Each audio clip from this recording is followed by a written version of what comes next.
Las opiniones expresadas por Chayo Busquets están avaladas por su amplia experiencia como terapeuta familiar y en el previo análisis de los casos que aquí se presentan. Bienvenidos. Esto es Chayo Contigo. Comenzamos.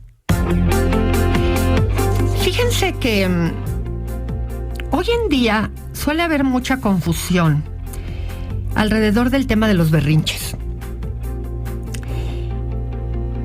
Una cosa es el llanto de un niño, en el cual el llanto es el resultado o es la forma en la que un niño va expresando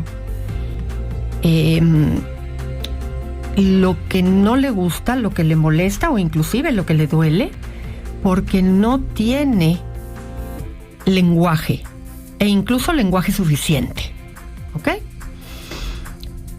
Porque nacemos sin lenguaje los seres humanos. Y un niño, incluso dependiendo de su carácter, de su temperamento, puede llorar mucho. Y eso no es un berrinche. Un niño puede llorar y llorar mucho más rato, puede llevarle tiempo recuperarse del llanto, y aún así, cuando llore mucho tiempo, no estamos hablando de berrinche. El berrinche es la intensidad con la que un niño puede llorar de manera caprichosa y en donde va a ir aumentando la intensidad de su llanto porque no está aceptando el límite de lo que le estamos estableciendo, y en el llanto podría haber, no estoy muy segura de la palabra, pero un poco de desesperación en la forma en la que lo presenta. Hay pataleta, ¿no? Y ahí lo que está sucediendo es una resistencia por parte del niño a tolerar lo que está sucediendo ante aquello que los padres no están permitiendo. Y normalmente el llanto no se va a presentar cuando el niño es bebé.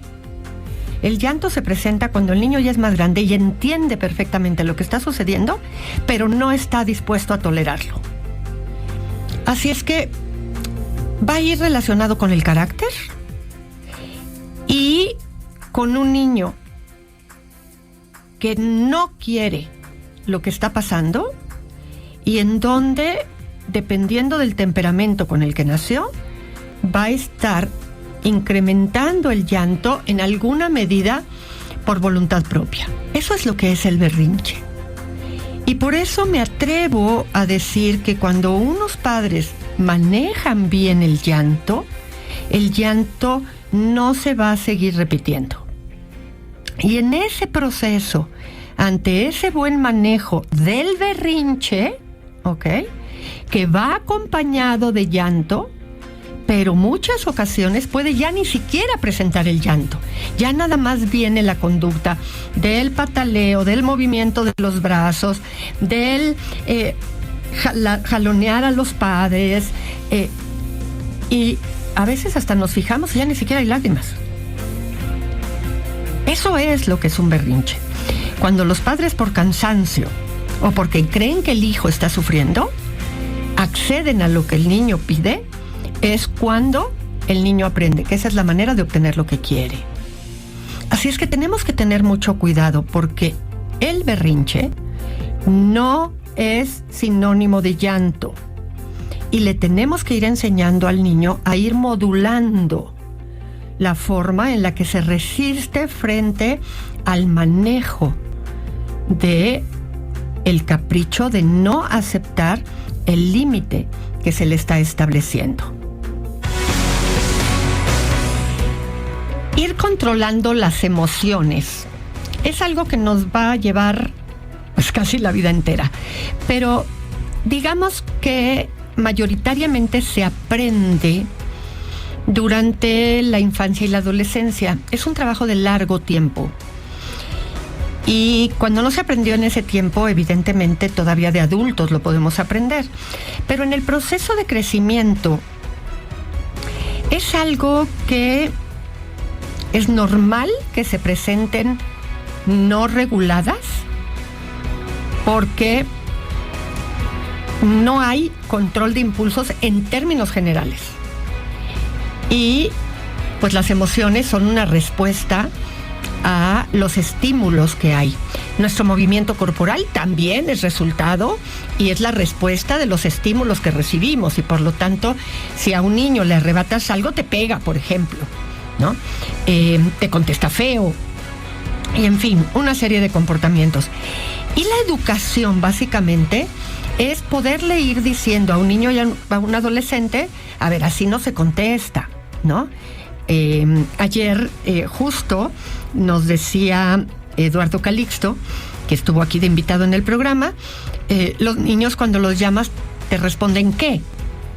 Y nosotros le tenemos que decir, no se dice qué, se dice mande. Y de esa forma vamos desarrollando una forma de educación que se va notando en la vida cuando los niños se desenvuelven en otros contextos, y de esta manera ellos van respondiendo, y nosotros, si somos ajenos a esos niños, vemos el resultado de la educación que se va presentando en los niños, no importa la edad que tengan. El tema es que en las emociones eso mismo pasa. Hay que reconocer la diferencia entre un niño llora y puede llorar fuerte por la expresión de una emoción que no le gustó, y por lo tanto puede llorar, y puede llorar de una manera intensa, y nosotros vamos a ir conteniendo ese llanto para que no se traduzca con el tiempo en un berrinche. Y cuando, ojo, no le vamos a decir no llores, pero vamos a acompañar el llanto para que no se traduzca en berrinche, como lo hablábamos en el segmento anterior.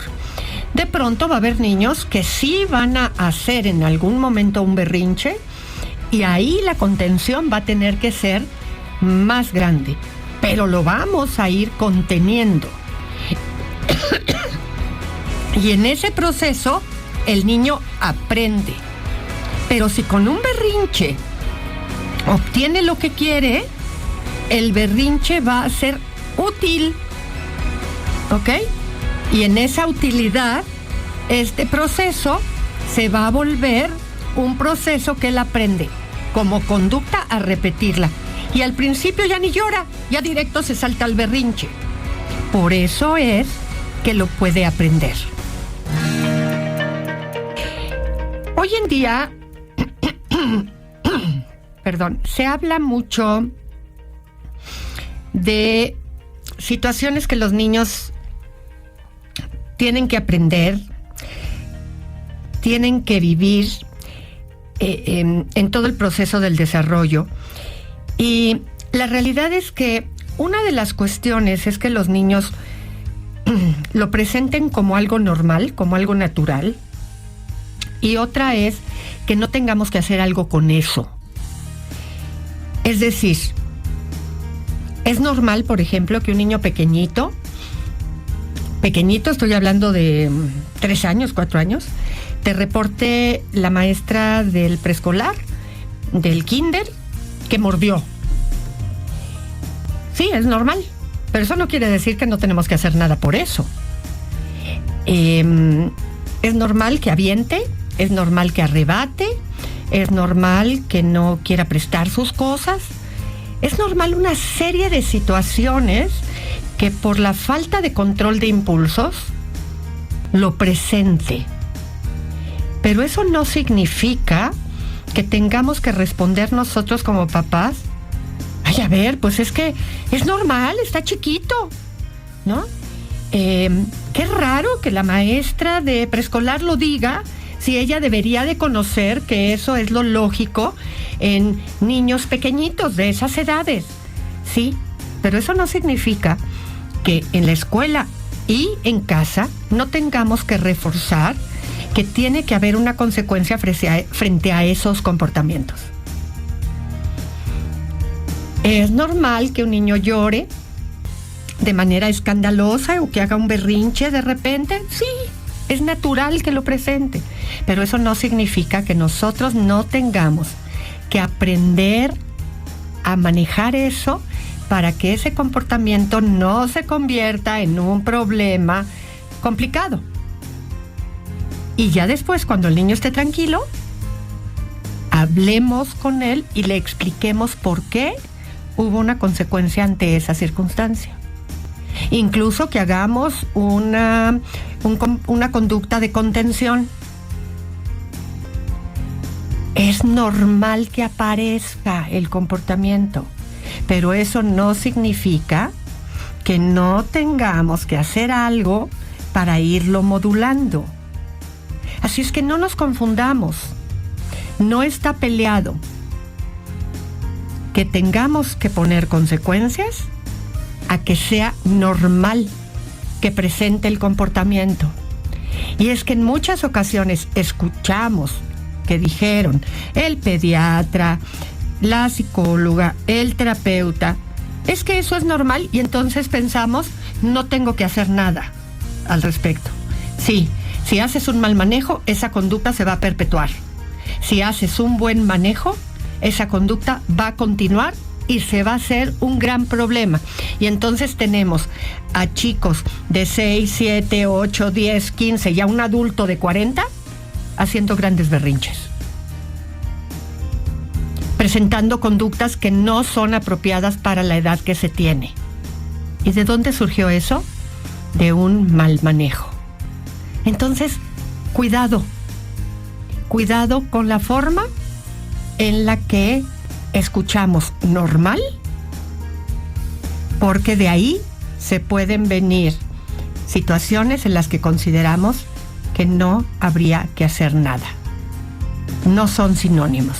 Normal y común no es lo mismo, y normal y no hacer nada no es lo mismo. Fíjense que algo que sucede con cierta frecuencia es que nos podemos topar tanto en la vida personal como en la vida laboral. Disculpen mi ronquera, pero hace ratito se me fue la saliva chueca, yo creo que les ha pasado, y nada más no me alcanzo a recuperar. Pero bueno,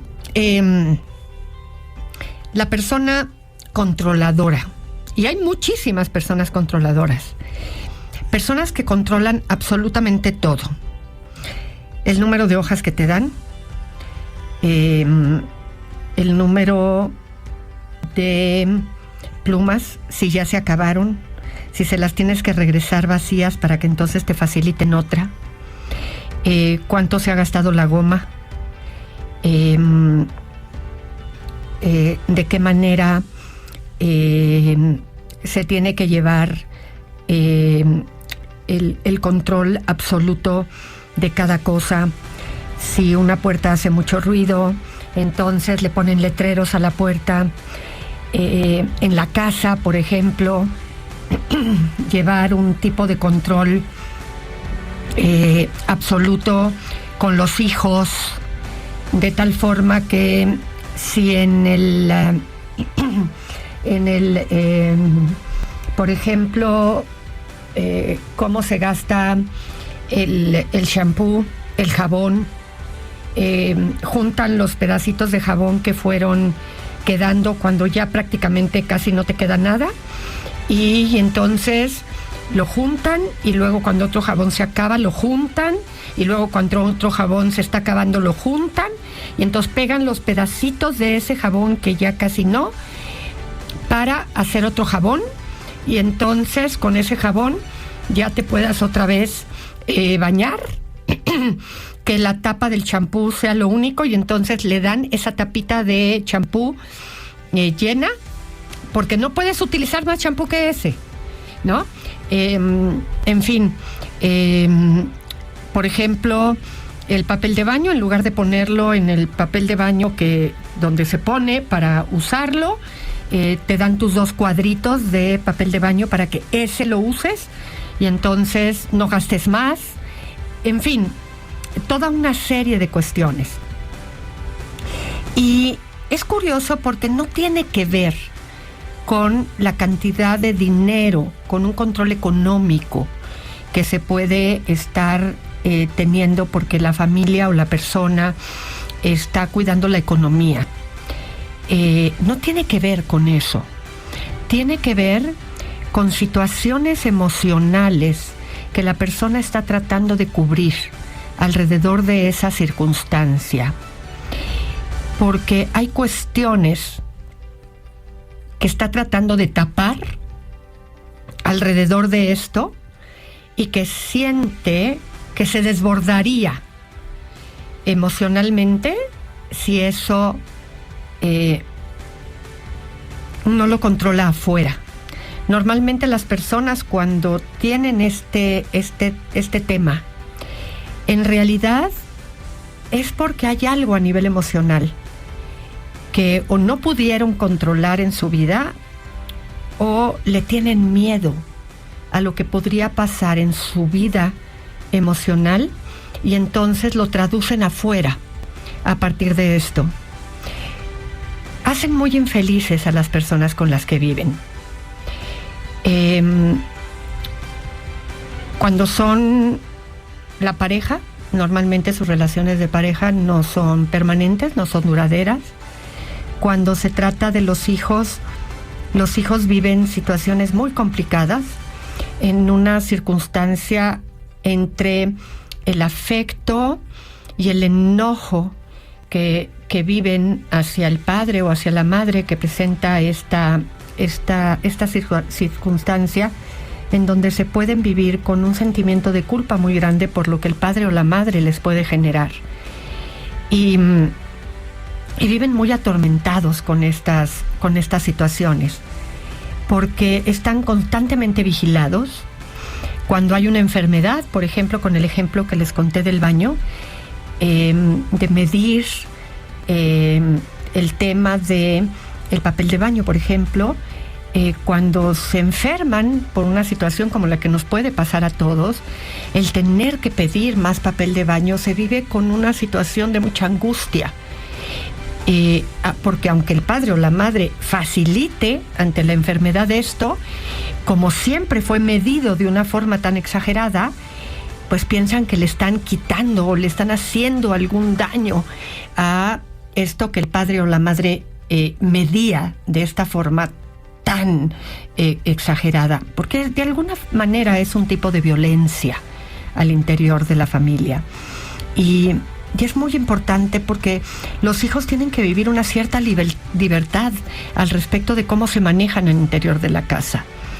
Imagínense si se da ahí, pues se da en temas importantes como las calificaciones, como el estudio, como la forma en la que pudieran llegar a divertirse, y se tienden a guardar cosas personales, pero con la amenaza de me tienes que contar.